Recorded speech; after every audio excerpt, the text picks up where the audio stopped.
Cuando el muchacho entró al consultorio vi que traía los párpados y los labios muy hinchados. Su padre lucía preocupado. Tan pronto como vi al paciente supe que se trataba de un angioedema. Pero, ¿qué lo había causado? Lo picó una abeja, doctor, dijo el padre del muchacho antes de que yo preguntara.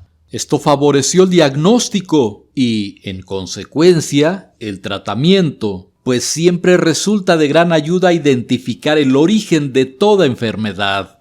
Las picaduras de insectos generalmente causan lesiones distintivas en la piel. Los insectos cuyas picaduras se registran con más frecuencia en la consulta médica son los siguientes: abejas y avispas. Las abejas tienen un aguijón arponado que al picar queda incrustado en la herida junto con una parte del abdomen del insecto, lo cual provoca la muerte de este. Por su parte, las avispas poseen un aguijón liso y no queda clavado, de modo que pueden picar varias veces consecutivas. La característica de la picadura de la abeja es la presencia del aguijón. Las avispas, por su parte, dejan una hinchazón blanca rodeada de un halo rojizo.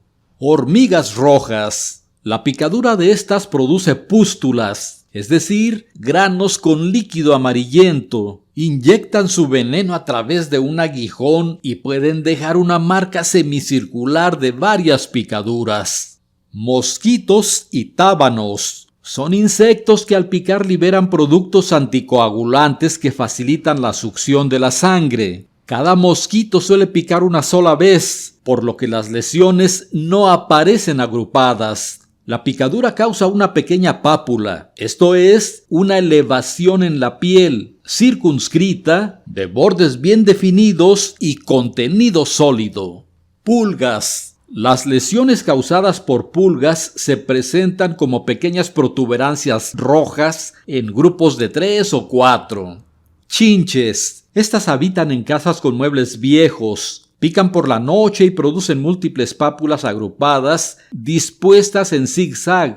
Orugas. Causan pápulas agrupadas producidas por contacto directo o por penetración de sus pelos en la piel. Y 100 pies y 1000 pies. Estos provocan lesiones tanto por mordedura como por inoculación de veneno dermatotóxico. Las lesiones que producen consisten en 2 pequeñas punciones hemorrágicas rodeadas de un halo eritematoso. Las reacciones que provocan las picaduras de insectos pueden ser de 2 tipos: no alérgicas o no inmunológicas y alérgicas o inmunológicas. En la gran mayoría de los casos, las picaduras de insectos provocan reacciones no alérgicas que se limitan a la región de la picadura, es decir, no tienden a expandirse. Generalmente son leves y no causan más que dolor, enrojecimiento, hinchazón, comezón y ardor. Sin embargo, hay personas que son especialmente alérgicas a las sustancias tóxicas que los insectos inoculan a través de sus picaduras. En estos casos, el sistema inmunológico del paciente sobrereacciona a tales sustancias. Las reacciones pueden ser moderadas o severas, lo cual depende del tipo de insecto y la sensibilidad del individuo. Las reacciones alérgicas moderadas van más allá del área de la picadura e incluyen urticaria y angioedema no complicado. La urticaria consiste en la aparición de ronchas evanescentes, es decir, que aparecen y desaparecen en cuestión de minutos a horas. Las ronchas pueden ser pruriginosas y molestas, pero afectan solo a la dermis, que es la capa más superficial de la piel, y en general son inofensivas. No obstante, en 50% de los casos de reacciones alérgicas se desarrolla también inflamación del tejido subcutáneo y las mucosas, lo que recibe el nombre de angioedema. En el angioedema no complicado, la inflamación se presenta usualmente en párpados, labios, genitales y dorso de manos y pies. Este tipo de angioedema se acompaña de sensación de tirantez en la piel y es poco pruriginoso e incómodo,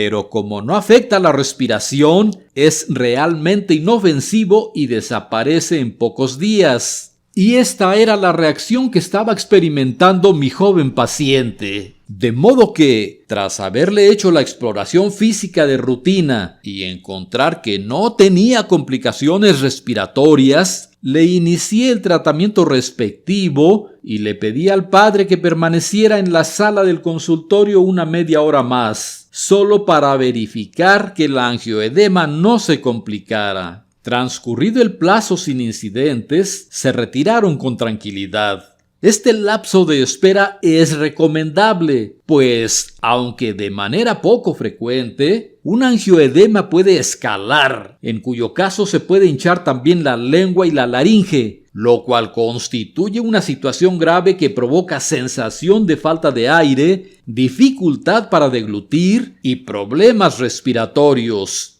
Ante una situación de esta naturaleza, se requiere atención inmediata en un servicio de urgencias. Además, la presencia de urticaria y angioedema puede ser el comienzo de una reacción anafiláctica, por lo que se debe estar alerta ante síntomas como dificultad para respirar. En efecto, en algunas ocasiones, afortunadamente poco frecuentes, las picaduras de insectos pueden causar anafilaxia. La anafilaxia es la reacción alérgica más grave que existe. Es una complicación severa generalizada, de instalación rápida, que afecta a varios órganos y sistemas y puede adquirir tal gravedad que pone en riesgo la vida del paciente, por lo que constituye una urgencia médica. Cuando la anafilaxia sucede con afectación cardiovascular y caída de la presión arterial, se denomina choque anafiláctico.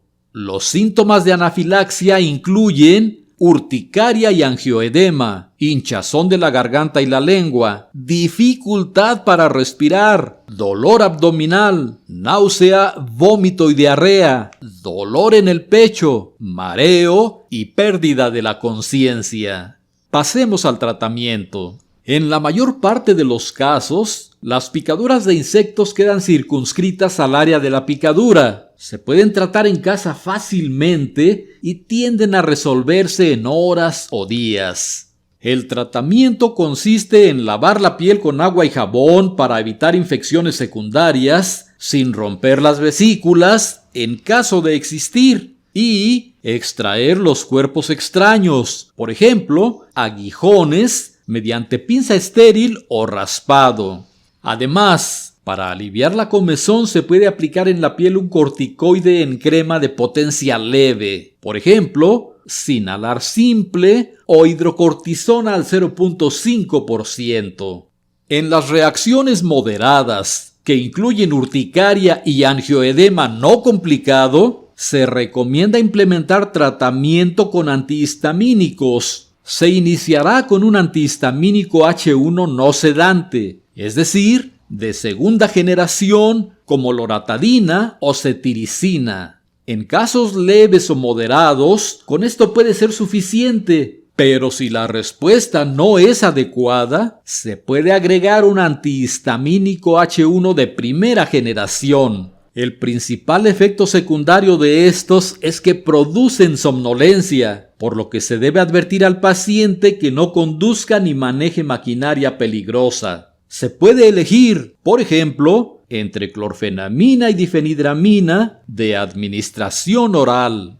Una mala respuesta a los antihistamínicos puede obligar a la administración adicional de corticoides por vía oral. Puede ser suficiente una dosis matutina de 5 miligramos de prednisona o equivalentes diariamente o en días alternos durante un tiempo limitado.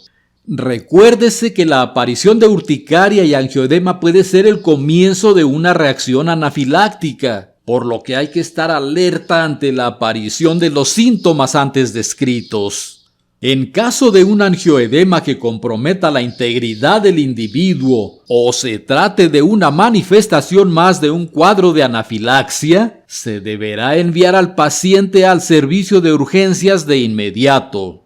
Lo anterior es una información orientadora sobre los problemas explicados, pero en todos los casos será el médico tratante quien determine los medicamentos más apropiados, así como las dosis de estos y su tiempo de duración, de acuerdo con las características particulares de cada paciente. Pues bien, eso es todo. Nos vemos en otro interesante video. Bye.